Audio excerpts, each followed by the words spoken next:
Hey everyone, welcome to the last day of February. You know what that means. Next week, actually this week, I'm so excited about it, I can't even keep track. This week is March, and we're that much closer to the springtime.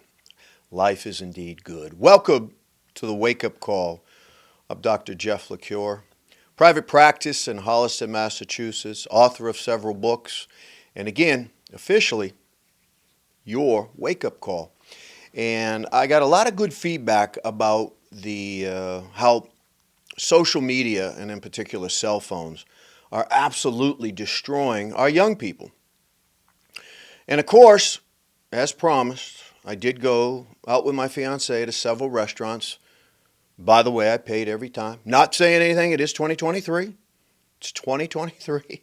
I know I'm going to get cards and letters on that one. And here's what happened. Every single time in a restaurant, every single time, was a young child connected to a cell phone.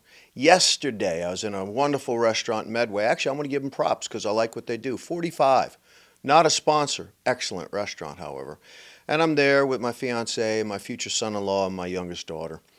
And sitting to the right of us is a table full of, it looks like family members, and they're singing happy birthday to what looks like is a grandfather. And the two grandkids, looks to be maybe ages 7 and 9, were on their electronic devices the whole time. They didn't sing happy birthday. They didn't look up once when they were eating their fries. And if you ever want to gross yourself out, watch a 7-year-old eat a French fry with extra ketchup. Just saying. But what grossed me out more was that he spent the entire time, including eating cake with his mouth open, nice manners, mom and dad, on their cell phone. Not celebrating his grandfather, not celebrating that his grandfather made it hopefully another year with wonderful physical and mental health. So I received a lot of information, a lot of feedback from the viewers about how this, some of you were thrilled. And as I predicted, some of you were angry. Some of you are like, I don't have an addiction to my cell phone. I'm not a bad parent because my kid uses a cell phone. They need a cell phone. Hey, whatever you got to do to convince yourself to get out of bed every single day with a smile, and if you got to lie to yourself, feel free. Feel free.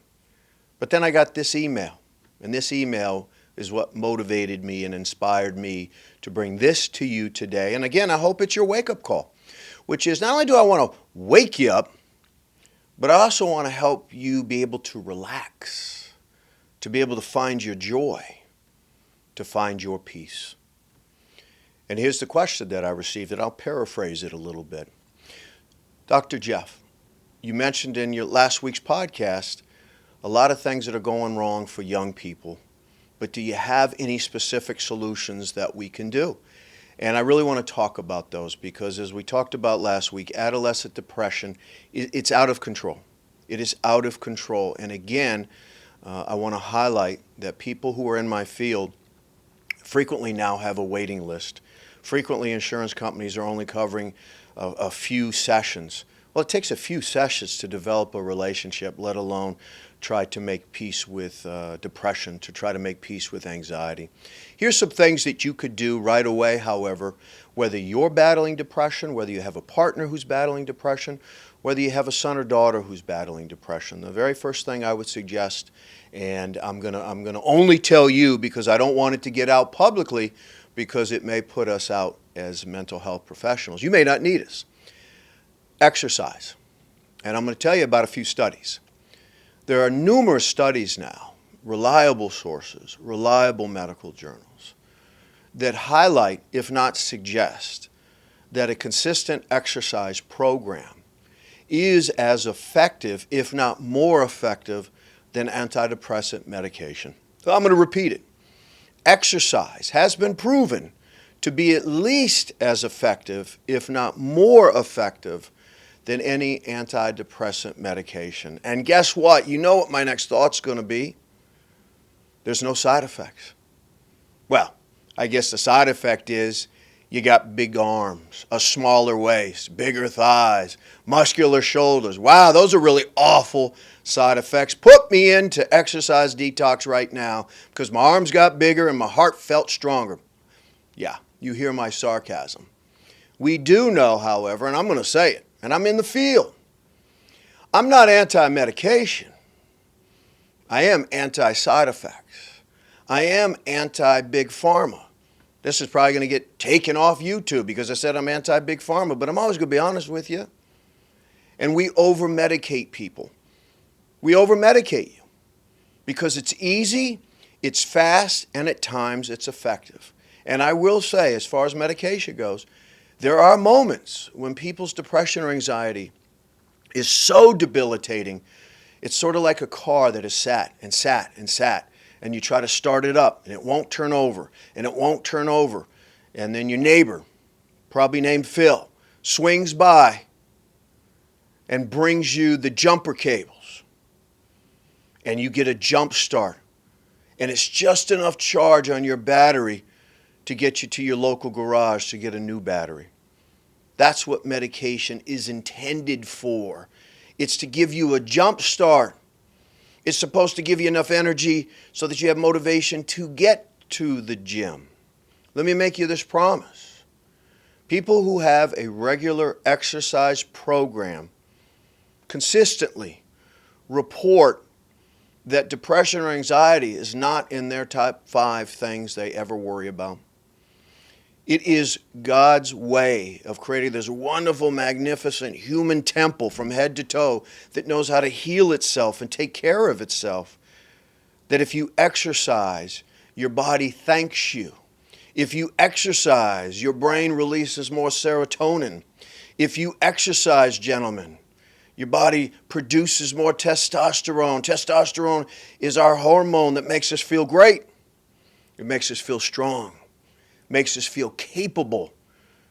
It is our antidepressant, and it's in our own body.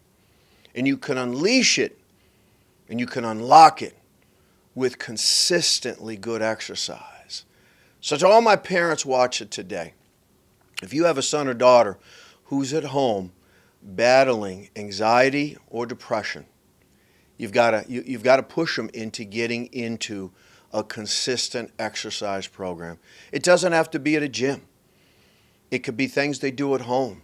It could be going for a walk. As a matter of fact, as a parent, if you want to really prevent your children from anxiety to depression, or if they're going through it, help reduce the symptoms, go for a walk with them. That's right. Go for a walk with your son or daughter. And the emotional connection through all the conversation that you're having will also produce and release more serotonin, or as I like to say, nature's antidepressant. So go for a walk. Go for a walk daily. Stop using excuses. I don't have time. Get up 10 minutes earlier. Go to bed 15 minutes later. Or more importantly, put your phone down for a half hour and go for a walk. Go play tennis. Go shoot some hoops. Go rake some leaves. I guess we're getting snow this week. Thanks. Obviously, I'm thrilled about that. Go shovel. Why are you paying some dude named Tony and his truck to come plow you out? Oh, I know it's easy, but guess who's not battling anxiety and depression? Tony the snowplow guy. You know why? A, he's making bank. B, he's out working for himself. And C, he's shoveling your walkway. He's staying physically active. Physical activity is nature's way of making sure that anxiety or depression doesn't overwhelm you. 2, stop sleeping so much. Now, I know my fiancée is probably laughing as soon as she watches this because a lot of times when she comes home from work, there's no question, I'm in a prone position and I am taking a power nap. 35 minutes of pure delightfulness. I'm not talking about power naps. Europe's been doing that for centuries. Europe has a clue. Take a nap, recharge your batteries, and you actually start to feel pretty good. But if your nap is 2, 3, 4, or 5 hours during the day, now you have sleep disruption. And with sleep disruption means that at night you struggle to fall asleep or stay asleep. Well, of course you're not going to wake up in a great mood. Of course you're not going to wake up with great energy. And as I shared with you last week, Cell phones and other social media, other technologies, anything with the blue light, they're keeping our young people up. They're watching too many damn TikTok videos. They're watching too much, whatever they're watching. And it's keeping them up. They need good sleep. 3, I just saw a book the other day, and I don't read a lot of people's stuff because a lot of times it's stuff, and I question their sources. But I loved the title of this book. It resonated with me. It was called Food as Medicine. And what the author highlights as a board-certified internist, a medical doctor, is that food can actually serve to have the same effects as a lot of the medication that they're jamming down young people's throats. All you got to do is go to any school cafeteria, go to any Applebee's, any 99. By the way, you know what I'm going to say. Not a sponsor. They should be, although they probably won't be after what I'm about to say. And watch what parents allow their children to eat. It's highly processed. It's calorie dense with very little nutritional value and usually very, very high in calories and very, very high in sugar. And we wonder why at age 7, that's right, I'm mentioning that age for a specific reason. At the age of 7, when they've had all that sugar and then their levels start to be thrown off and they hit that logy kind of feeling, yeah, their mood isn't particularly good. Yeah, they don't want to pick up after themselves. Yeah, they get a little cranky or a lot cranky. If you question it, we're all living laboratories, and you know how you feel when there's a long gap between your lunch and your dinner. There's a reason we call it the hangries, because when you start to crash because you haven't had proper nutrition or you haven't kept your caloric intake properly and kept it connected, your body crashes, your mood crashes.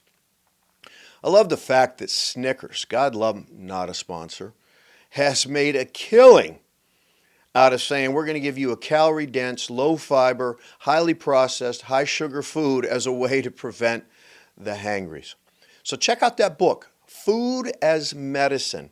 We know that there are certain foods that are mood builders, and then there are certain foods that are mood downers. Obviously, I have to throw this out, and I think this is sort of a kind of a global thing that I really want you to think about, is going and getting counseling. I think counseling is a wonderful resource. I have yet to meet someone who hasn't benefited from counseling. I will say, professional counselors are like any other profession out there. There's a lot of really good ones out there, and then there's some, And you'll know after one meeting. I don't even need to describe them. You'll know after one meeting. But I'll give you a little heads up. Not a good counselor. And I hope the counselors will write to me, because I'm making fun of you right now. I'm making fun of you to your face because you're not good at what you do. If they sit in front of you with that lovely yellow legal pad and they're writing down what you're saying, they're not paying attention to what you're saying. They are so focused on writing it down. See, a good shrink listens. A good shrink connects. A good shrink feels what it's like to be in your shoes. Most importantly, a good shrink cares. So if you go to a counselor and they whip out the yellow legal pad and start writing down stuff you're saying, just cut the meeting short and go, you know what, I saw this interesting podcast, a wake-up call. The guy was a counselor.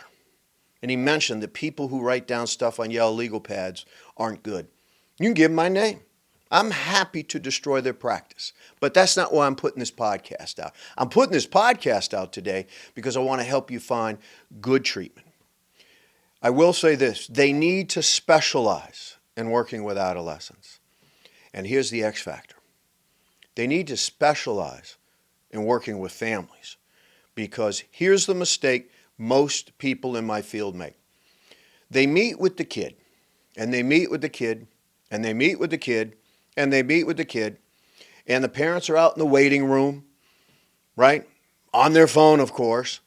And then they make another appointment, and they meet with the kid, And they meet with the kid, and the parents are in the waiting room just sitting there again. And they wonder why the kid improves maybe this much. Well, here's the secret to mental health. A lot of my colleagues are going to be upset because I'm going to put them out of work. But remember what I said to you last week. My profession's destiny and final destination is to be unemployed, to not be needed. We're one of the few professions in the world where the goal is to be unemployed. And that's why I love being part of this prestigious and very compassionate profession. So here's the X factor. Here's the secret. Yes, it's valuable that your son or daughter is an adolescent, has individual counseling, and they get to figure some stuff out. But you know what's even more helpful in conjunction with individual counseling? Family counseling. Come in as a family. Come in as a family and talk about what's going on. Come in as a family and be humble, because unintentionally what you're doing, mom and dad, by bringing your son or daughter in for solo counseling, is you are sending a very powerful and provocative message that the flat tire on the car needs repair. Oh, we're fine. I'm fine as mom. I'm fine as dad. We're fine as a family. Your older brother or sister's fine. We're fine as husband and wife. But you need fixing. You need repair. You're broken. Don't do that to your kid. Don't do that to your kid. Because remember what I told you last week, wake up call, friends. Probably, if not almost definitely, you have played a role in your son or daughter's anxiety. I'm not beating you up. You have played a role in your son or daughter's depression. I'm not beating you up. I'm just giving you straight truth. I'm giving you straight truth. So if you take them to counseling, which is wonderful, particularly with the right clinician, somebody who cares about them, bonds with them, connects about them, advocates for them, allows them to be the person that you know they can be, a clinician that doesn't just invite you in, but requires that you have family sessions, that requires that you come in just as parents, and you talk about your parenting strategies, you will see a difference with your son or daughter. And I'm going to close it with this. You know, we talked a lot about social media. We talked a lot about cell phones absolutely destroying our young people. Well, here we go. I guess I bring controversy with me, but I'm going to say it. Guess what else is destroying the soul of our children? I know a lot of you are going, what's destroying the soul of our young children? Well, I'll tell you right now. Our schools. That's right. Our schools. Wait, I hear that. Some of you just shut this off. Okay. Feel free. Don't want to hear the truth. Some of you are teachers. Some of you are principals. Some of you are guidance counselors. Some of you are superintendents. Some of you are on the school board. And you know what I mean when I say part of what's going on for young people is what's happening in schools. Oh, we got a lot of wonderful teachers out there. We got a lot of wonderful coaches. We got a lot of wonderful administrators. We got a lot of wonderful school boards out there. We got a lot of families who are community involved. And then we have these schools that are telling our kids to think one way, to feel one way. We over highlight sometimes this victimhood. We are telling our children at a very young age that you should judge other children by how they look. Man, Martin Luther King Jr. rolled over in his grave. You heard it right now. I have a dream. I have a dream, right? He said, I have a dream that people will be judged by the content of their character. Let me paraphrase it, not by how we look, but what's in our heart and what's in our soul. But we got identity politics flowing in school. We have a generation of young people who are told they were born evil because of the color of their skin. Because the color of their skin looks just like this. They were born evil. They were born with hatred in their heart. And that's not a message school should be delivering. That's not what Martin Luther King Jr. was talking about when he talked about equality for all. He didn't talk about equity for all. He talked about equality of opportunity, the equality to be kind, the equality to be loving and passionate, and to be able to follow your dreams, and to be judged on your skills and your talents, not to be judged on how you look, not to be judged if you're black or you're brown or you're white or you're Asian or you're Latino or you're from Europe, or you're from Brazil. No, not to be judged that way. Not to be judged that you were born male or you were born female. No, that's not the message. But that's the message that too many of our schools are delivering.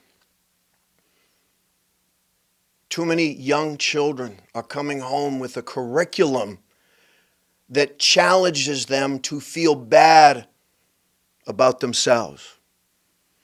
And guess what, schools? You did it. You did it. Nice work. Seriously. Great job. Because guess what? They do feel bad about themselves. Not because of who they are. Not because of what's in their heart. Because you told them the only value they have is how they look. You told them the only way to look at someone else and to assess their qualities is how they look. Man, that's crazy. So parents, get involved in your teachers and your children's classrooms. Be part of it. Understand what the curriculum is. Are they teaching your children how to read, how to write properly, how to do math, how to think critically, how to feel proud that they got C's? Yes, that they got C's and they could come home with great pride and go, you know what? I'm average. I'm average in math, but I passed. But I'm a little extra good in psychology. I wonder who I'm talking about. I'll smile on that one. That's what schools used to do. They used to partner with us as parents. They used to make our kids feel good for their potential. They used to make kids feel great for the kindness and the openness and the grace that's in their heart. They made kids think about what's inside versus overwhelmingly making them focus on how they look. I'll close it with this, because I know I got more parents and teenagers watching this one. I got more adults watching this one. Be involved in your child's life. Be really involved. Remind them constantly how much you love them. Reward them for their excellence of character. Not for every time they bring home a little sheet of paper that says, hey, great job, here's a star. Right? Not every time that they play Little League Baseball and they strike out 50 times and they still get a trophy. No, that's not real. Celebrate their excellence in character. Celebrate their moments of kindness.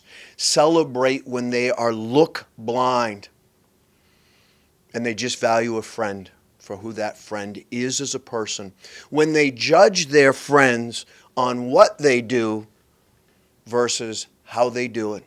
Think about that, what they do. Be involved in your son or daughter's mental health care. Be humble and recognize, there's probably some things you need to do. I always tell my clients, because a lot of clients come into my office and they don't feel strong. They actually almost feel defeated, right, because of the stigma, although it is dissipating, thankfully, in this country. But they almost feel bummed out that they came in for counseling. And I always say the same thing. When you leave today, spend a couple of minutes in your car and watch how many people drive by my office. And more importantly, watch how many people drive by and don't stop. They keep going. They put blinders on. I tell my clients, that wasn't you today. You demonstrated more strength and more courage than anybody who drove by the office. It takes more strength and more courage to walk through the door of a counselor's office than to deny that you actually need it. Guess what, folks? I'm Dr. Jeff LaCure. Once again, this has been your wake-up call. With great joy in my heart, I'll see you in March.